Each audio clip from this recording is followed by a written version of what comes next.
preposition atau kata depan. Fungsi preposition, fungsi utama preposition itu untuk menghubungkan preposition dengan objek dari preposition, serta membantu menambah makna atau mengubah makna dari kata yang mengikatnya. Nah, maksudnya di sini kalau menambah makna dan mengubah makna itu kebanyakan untuk bound preposition, untuk kata depan yang terikat dengan kata yang lainnya.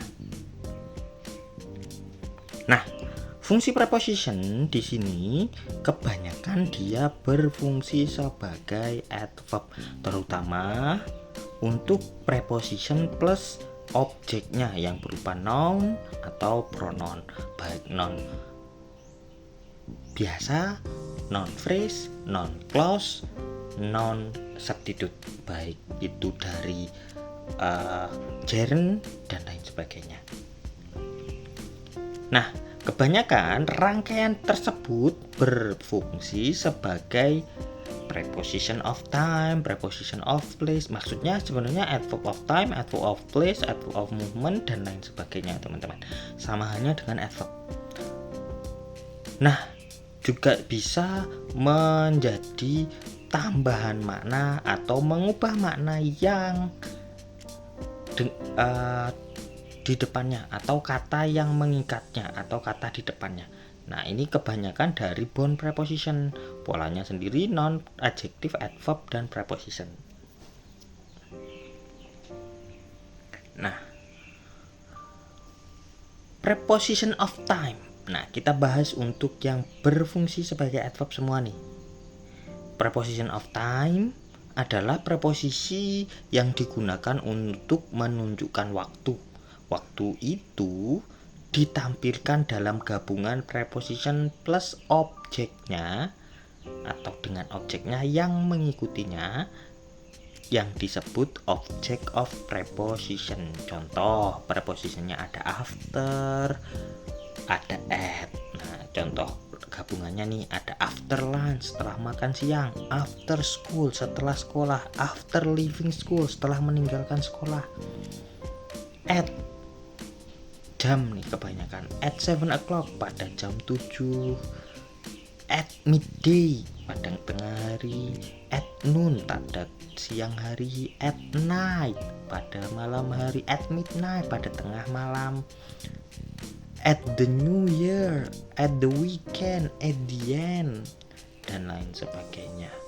Nah, itu untuk adverb yang terdiri dari preposition plus objeknya. Sebenarnya secara fungsi memang adverb of time. Nah, ini kita kelompokkan saja. Ternyata ada adverb yang rangkaiannya terdiri dari preposition plus noun atau pronoun di belakangnya, atau intinya dia objek dari prepositionnya.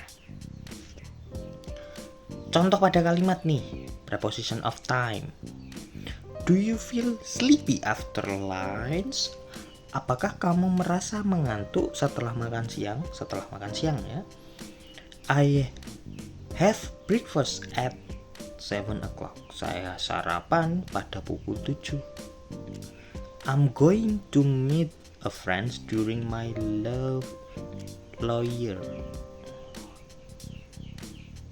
layover maksud saya. Saya akan menemui seseorang teman selagi singgah. Nah, preposition of place. Nah, ini sama halnya dengan yang tadi ya. Sebenarnya dia preposisi plus objeknya yang berfungsi sebagai adverb of place. Nah, dia rangkaian dari prepositional phrase sama. Contoh preposisinya ada aboard, ada above, over, in, on, at. Sebenarnya bisa juga. Intinya dia untuk menunjukkan tempat. Contoh ada aboard ship, on the ship, above my head. Contoh pada kalimatnya nih, the clouds are far above us. Ada above us, awan-awan itu jauh di atas kita. Pour chocolate ganache over cakes or let it gold. Nah, over cakes. Over cakes. Ya, di atas kue atau menutupi kue. Nah, bisa jadi dimaknai seperti itu. I didn't see anything against the wall. Against the wall. Menempel di dinding. Nah, menempel di dinding kan semuanya itu letak, menunjukkan letak. Nah, kebanyakan memang dia itu preposisi, tapi secara pola preposisi memang preposisi plus objeknya. Maksud saya untuk secara fungsi dia adverb gitu ya. Selanjutnya ada preposition of movement, pergerakan. Nah, itu juga bisa sama. Dia juga preposisi plus objeknya yang berfungsi sebagai adverb of movement sebenarnya. Atau direction bisa. Around, away from. Nah, itu prepositionnya. Contoh kita gabungkan dengan word around the world, away dengan home, away from home, menjauh dari rumah. Contoh dalam kalimatnya, he wants to travel around the world. Around the world, to travelnya itu sebenarnya verb ya teman-teman. Nah, dia ingin bepergian mengelilingi dunia. I'm going to university away from home. Away from home, jauh dari rumah. She walked by me without speaking. Dia berjalan melewati saya tanpa bicara. Nah, without speaking. Nah, dia kebetulan objeknya berupa noun ya teman-teman, sorry, ini noun substitute atau berupa gerund. Nah, ada juga preposition of manner yang menunjukkan cara. Contoh yang sering digunakan ada preposisi by, in, like, on, with, without. Nah, itu ya. Contohnya biasanya untuk menjawab seperti ini. How did you meet him? Bagaimana kamu bertemu dengannya? I met him by chance on a plane. Saya bertemu dengannya secara kebetulan di pesawat. Yang mana sih preposition of manner-nya? Yang by plus objeknya, by chance, secara kebetulan. Sedangkan on-nya apa? On the plane, di situ tempat teman-teman ya. Tadi untuk adverb of place yang terdiri dari preposition of place. Contoh kalimatnya yang lain nih.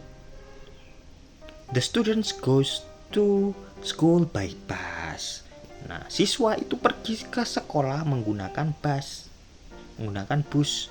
Nah, bermakna menggunakan bisa atau dengan, menaiki juga bisa. Nah, yang to school itu adverb of place tadi yang terdiri dari preposition of place plus objeknya.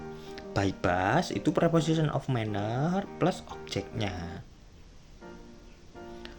Contoh lainnya ada reset your password by clicking this link. Nah, hapus kata kuncimu dengan mengklik link ini. Preposition plus gerund phrase itu juga noun juga ya, objeknya. Don't make an important decision in anger. Nah, dalam kemarahan itu juga preposition of manner. Nah, yang mereka semua berfungsi sebagai adverb.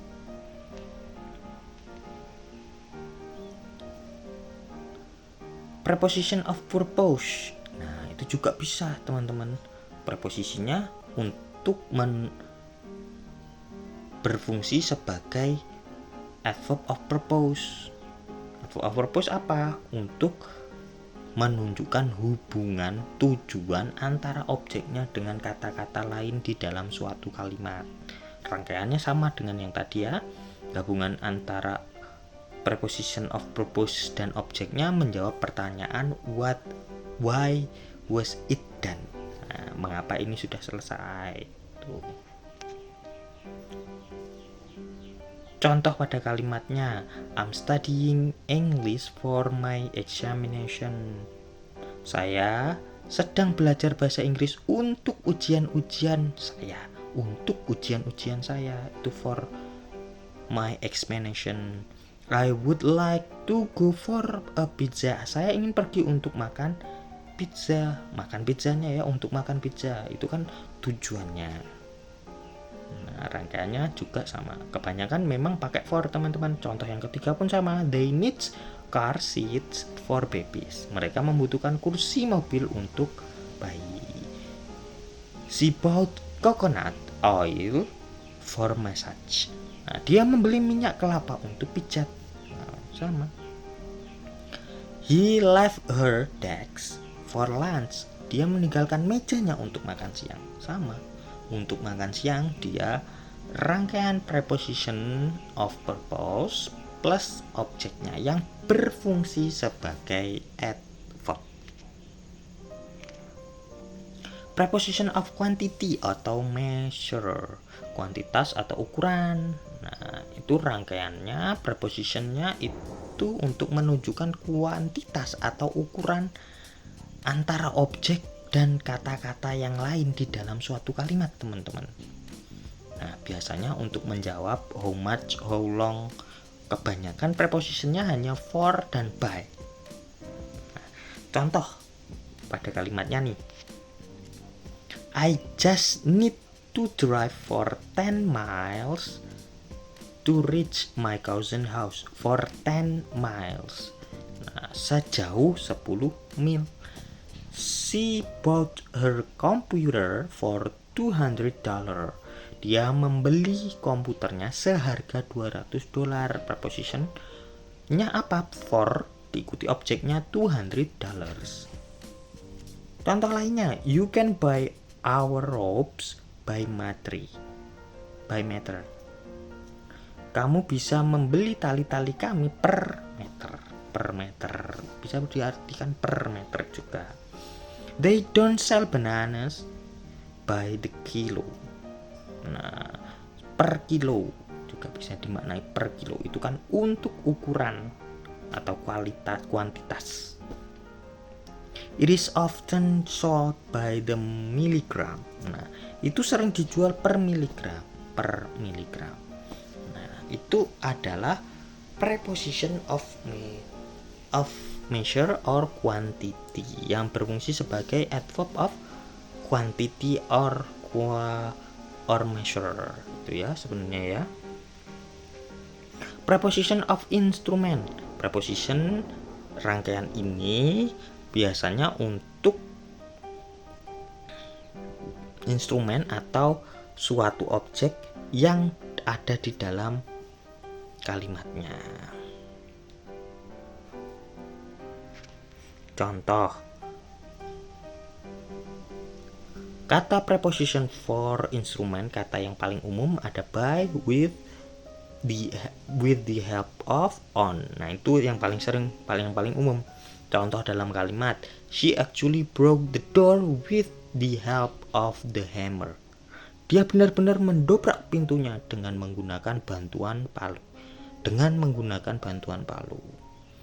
Nah, untuk menerangkan hubungan antara non atau subjek dengan kalimat dengan instrumen gitu ya. Atau caranya ini bisa juga ya dibilang. Contoh yang lain, this room cannot be opened with this key. Ruangan ini tidak bisa dibuka dengan menggunakan kunci ini. Nah, with this key itu prepositionnya with, objeknya this key. Nah, mereka semua berfungsi sebagai adverb. Sama halnya dengan contoh yang terakhir, I don't think that he can actually fix the phone by that computer. Saya rasa dia tidak akan dapat memperbaiki handphone dengan menggunakan komputer itu. By that computer. Nah, fungsi preposition of instrument pada pemakaian kalimat berbahasa Inggris, kita menggunakan kata preposition of instrument untuk dijadikan sebagai kata preposisi agar dapat merujuk kepada kejadian atau aksi yang mendapatkan bantuan dari suatu benda atau dari suatu instrumen. Maksudnya itu ya, secara lengkap penjelasannya. Preposition for agent.